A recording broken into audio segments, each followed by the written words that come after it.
Hey everyone, it's Alex, and right before the Oscars are scheduled to take place, I am here to give you my thoughts on the winners for the 72nd BAFTA Awards. Now, I did not get a chance to watch the BAFTAs because I believe here in the United States they air on BBC America, and my TiVo does not carry BBC America, unfortunately. So I was not able to watch the show, so therefore I cannot review the ceremony itself in terms of the host's performance or the acceptance speeches by the winners, things of that nature. I do know that the show was hosted by Joanna Lumley, but obviously, like I said, I can't talk about her performance as the host since I didn't see it. What I can do, though, is reveal the full list of winners and what I think about them. So I'm just going to read through the winners real quick and then go back and give my thoughts about each category. So here are the winners for the 72nd BAFTA Awards. Best Art Direction, The Favorite. Production design by Fiona Crombie, set decoration by Alice Felton. Best Cinematography, Alfonso Cuarón, Roma. Best Costume Design, Sandy Powell, The Favorite. Best Editing, Hank Corwin, Vice. Best Makeup and Hair, Nadia Stacey, The Favorite. Best Score, Bradley Cooper, Lady Gaga, and Lucas Nelson, A Star is Born.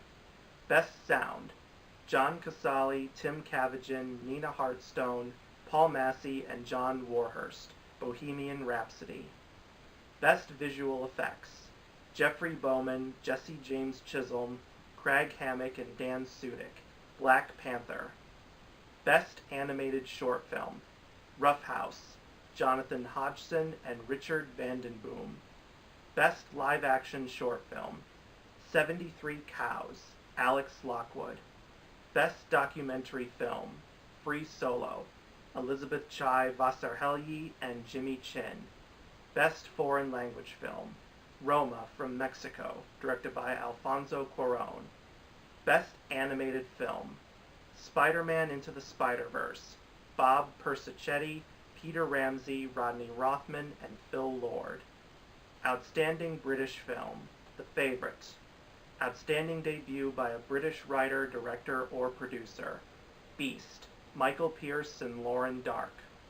Best Original Screenplay, Deborah Davis and Tony McNamara, The Favorite. Best Adapted Screenplay, Spike Lee, David Rabinowitz, Charlie Wachtel, and Kevin Wilmot, Black Klansman, based on the book by Ron Stallworth. Rising Star Award, Letitia Wright. Best Supporting Actor, Mahershala Ali, Green Book. Best Supporting Actress, Rachel Weisz, The Favorite. Best Actor, Rami Malek, Bohemian Rhapsody. Best Actress, Olivia Colman, The Favorite. Best Director, Alfonso Cuarón, Roma. Best Picture, Roma, Alfonso Cuarón and Gabriela Rodriguez, producers. Alright, so here's what I think of the winners.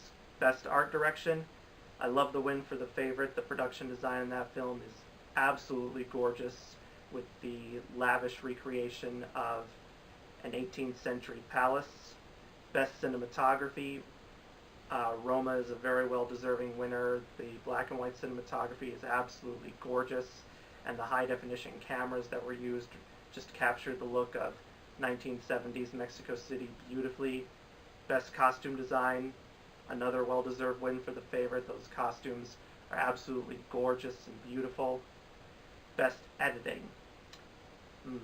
Out of these, while Vice did have some good editing, especially with having to incorporate like documentary footage into the recreated footage and all that, I personally think First Man should have won because that film was nearly 2.5 hours, and how it held everything together I thought was magnificent. Best Makeup and Hair. Well, The Favorite did have good makeup, and I'm guessing it's won here because the BAFTAs do like to honor their homegrown films, and The Favorite was not eligible for a Best Makeup and Hairstyling nomination at the Oscars, unfortunately. So that, I think, could have helped it win here, although personally, I think Vice should have easily won this because just how Christian Bale was transformed into Dick Cheney with the prosthetics. It was just as amazing as the way Gary Oldman was transformed into Winston Churchill in Darkest Hour, maybe even more so.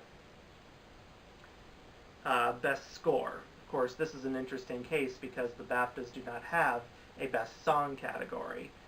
So even in musicals where it's song heavy and there's not really a score, like there was for A Star is Born, there was not really any background score, just the songs, those two films can be eligible here as well. But if we're talking about just scores individually, I would have liked to have seen Nicholas Britell win for If Beale Street Could Talk. Maybe he'll win at the Oscars, but he does have some tough competition, particularly from Ludwig Göransson for Black Panther, which didn't get nominated here at the BAFTAs, and one of the other BAFTA nominees, Terrence Blanchard for Black Klansman. I think those will be the top three contenders, because that race at the Oscars is pretty wide open between the three of them. But if Beale Street Could Talk, I would have liked to have seen that win because I felt the score itself was its own character, especially how it would emotionally swell up in key moments. And usually I like films where the score feels like its own character to win, and usually most awards bodies go for that type of score. For Best Sound, of course, the BAFTAs don't split sound into two categories like the Oscars do. They just have one category. And while Bohemian Rhapsody sound was one of the best aspects of that film, because I liked it but didn't love it, and the sound was particularly amazing during the final 20 minutes of the iconic Live Aid concert, and I bet that moment in particular was probably what helped it win here. And as great as that was, I personally would have liked to have seen A Quiet Place win, because just the extreme tension in that movie, from the completely quiet moments to the sound of the aliens themselves and the sound of the family trying to hide from the aliens, I mean, that was just a film where I felt like I couldn't even breathe or give a sigh of relief until the end credits started rolling. Best Visual Effects.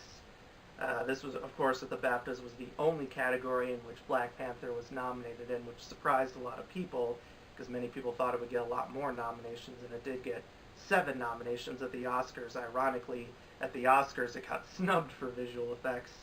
And I thought the visual effects were fine, but not necessarily the greatest of last year. And personally, I would have liked to have seen First Man win, because to me the most realistic looking visual effects, or at least the visual effects that are obviously fantasy or sci-fi but feel the most realistic, those are the ones I think should win. And First Man, the visual effects in that film, just, it looks so amazing. It felt like it was being filmed in space itself, especially in the final act when they actually land on the moon. For Best Animated and Live Action Short Film, I didn't see any of these because neither of these short films got nominated at the Oscars, and when I see the short films, it's only the Oscar-nominated ones. They don't screen the BAFTA nominees here. And I honestly can't think of a time when an animated or short live-action film, at least in the last 2 years, got nominated at both the BAFTAs and the Oscars. I guess they have different rules, or maybe different films are submitted. I don't know what the process is for the BAFTAs, so I can't comment on these since I haven't seen them. Best Documentary Film. Free Solo was a very good documentary, although it wasn't the most in-depth documentary. I'm not saying like a documentary has to be deep and analytical per se, but I kind of want as much of a background as possible in terms of the subject matter. And we do get that in Free Solo, where the person they follow, Alex Honnold, kind of talks about his childhood, his adolescence, and how he got started on this path of rock climbing free solo. And free solo means without all the safety gear, because in the film he's trying to climb the El Capitan mountain at Yosemite National Park without any safety gear. And that's kind of the main focus of this movie, and you get those like amazing Mission Impossible style shots where you're wondering how the hell did they pull that off. And as cool as that was to look at, I personally think RBG should have won, because to me that kind of was the most in-depth.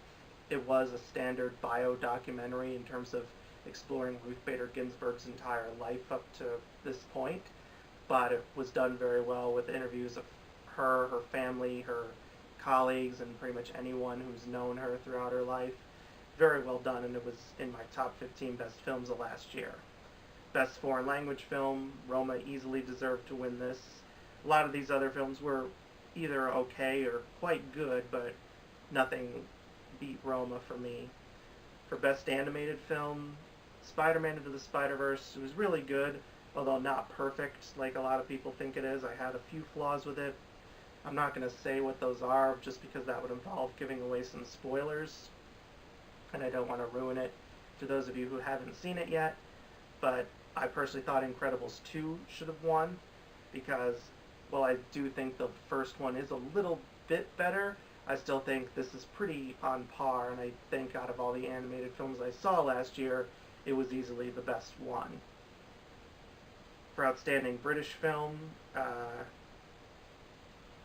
The Favourite, I think, is the deserving winner here. Out of these nominees, it was clearly the best one to me, at least the ones I've seen. The only two that I didn't see were Beast and McQueen. I believe they both came to my area, but they were here for such a short amount of time that they were gone before I could really see them. Well, admittedly, the trailer for Beast didn't appeal to me at all. It kind of looked like one of those weird movies that made no sense, but I guess it got a lot of acclaim, so perhaps the trailer was just marketed badly. And with the outstanding debut by a British writer, director, or producer, I can't comment on any of these because I didn't see them, but I guess Beast must have been the best one. For Best Original Screenplay, really glad The Favourite won. It was very witty and very dialogue heavy, but not in a bad way, and the dialogue was what helped keep me interested. Not that less dialogue wouldn't have kept me interested, but just the way they used all this dialogue really, really pulled me in and just made me want to see what happened next. Same thing with Black Klansman for Best Adapted Screenplay, which I also think is a deserving winner. That too is a very witty and dialogue-heavy script, but it does enough to pull you in and keep you interested from beginning to end, especially when things take like a very dark turn at certain points in the movie. The Rising Star Award. Personally, if I were voting for this, I probably would have voted for Cynthia Erivo because this is the only award that was voted on by the general public and not the BAFTA voters. However, I believe you have to be a UK citizen to vote for this award, so I could be wrong, but I didn't bother checking, unfortunately, so maybe I could have voted if I did check, but oh well. I mean, Letitia Wright, she was really good in Black Panther, but personally I think Cynthia Erivo, out of these 5 nominees, gave some of the best performances of last year. She was absolutely fantastic in Bad Times at the El Royale. It's a shame she didn't get any major industry nominations for it because, in my opinion, she would have been worthy of a Best Supporting Actress nomination from all the 5 major awards groups. And she did have a smaller but great role in Widows, and later on this year she'll be playing Harriet Tubman in a biopic about her, and they released like the first official photo of it, and she looks great in the role, so I can't wait for the trailer to drop. So hopefully next year maybe she'll get her first Oscar nomination for that, and should she actually win the Oscar, she would actually complete her EGOT of winning all 4 awards of Emmy, Grammy, Oscar, and Tony. Of course, she won all 3 of the other awards for her work on Broadway in The Color Purple. You can win an Emmy for Broadway in one case on the daytime Emmys, where if you win the category of Outstanding Musical Performance on a Daytime Program, which she did win for being part of the cast of The Color Purple when they performed, I think, on the Today Show. And then, of course, the Tonys and the Grammys also can honor musical theater. So yeah, and she probably, I believe she would be one of the youngest, if not maybe the youngest EGOT winner ever if she were to win an Oscar for playing Harriet Tubman. And then for Best Supporting Actor, like I've said before many times, I've liked Mahershala Ali a lot in Green Book, but I personally think Richard E. Grant should have won for Can You Ever Forgive Me, because his character in that film could have just come across as a blatant stereotype, because he's a gay man who's very flamboyant, he's a heavy drinker, he's very promiscuous, and a lot of times in the past those have often been used as a negative stereotype. But in this case, he becomes a fully fledged person and not just a one-dimensional character. So as a result, it doesn't feel like he's being a gay stereotype, but rather being a human being who has many, many toxic flaws, along with Melissa McCarthy, because it's their toxic flaws that bring them together and lead them to go down their conspiratorial path to commit fraud together. Best Supporting Actress. Sadly, my personal pick, Regina King, for If Beale Street Could Talk, was not nominated here. And Rachel Weisz, she's very good in The Favorite, although I personally would have, by a slight margin, given it to her co-star Emma Stone if I were the one voting for the BAFTAs and if it were down to just me to pick the winner. So, you know, it's kind of one of those, who do you prefer a little more, even though both are amazing. For Best Actor, I know a lot of people will be happy about Rami Malek winning for Bohemian Rhapsody, since there are a lot of people who seem to really love his performance in that movie, even if they don't always love the movie itself. And while he was fantastic, I personally think out of these nominees in particular, Bradley Cooper should have won for A Star Is Born, because to me that's easily the best performance of his whole career, and I honestly think he gives the greatest performance out of all the male leads of A Star Is Born throughout the decades. And sadly, of course, my personal pick, Willem Dafoe, was not nominated here for At Eternity's Gate, nor was Ethan Hawke for First Reformed. If either one of those had been nominated here, they would have been my personal pick to win. Had both of them been nominated, I would have picked Willem Dafoe out of those two. Best Actress. This is, of course, a case of the BAFTAs favoring their own Brits, because we don't have Glenn Close winning here for The Wife. We instead have Olivia Colman for The Favourite. Even though she's not well known to Americans, she's very well known in the UK, where she's been like a regular in various movies and TV shows. And she's won several BAFTA TV awards, so clearly BAFTA voters know who she is. This is her first BAFTA Film Award. And she was fantastic in The Favourite, although I personally wanted to see Lady Gaga win for A Star Is Born, just because I was amazed at how well she proved me wrong, because I was very skeptical about her casting, as I've said many times before, because I wasn't sure if she would be able to shed her Lady Gaga pop star persona to give a full performance, but she did that and so much more. I mean, she was incredible. So much so, I think she's gave the best performance of any acting nominee last year. Best Director. I love Alfonso Cuarón's direction with Roma, although I personally would have liked to have seen Spike Lee win for BlacKkKlansman, just because BlacKkKlansman is my favorite film of 2008. And then same thing with Best Picture. As much as I love Roma, that being my number 2 best film of 2018, I personally would have liked to have seen BlacKkKlansman win, just because, again, it was my favorite film of 2018. So those are my thoughts on the BAFTA winners. If you let me know in the comment section below what you think of the winners. If you saw the BAFTA ceremony, let me know what you thought of the ceremony, as well as the host, the acceptance speeches, and all of that. And be sure to stay tuned in the coming week for my next series of videos, in which I will go over individually, in separate videos, the winners for the Razzies, and just the winners there, because the Razzies don't broadcast their ceremony. And then, of course, the winners and ceremony review for the Oscars. So stay tuned for those videos in the next week, and I will see you guys next time. Bye.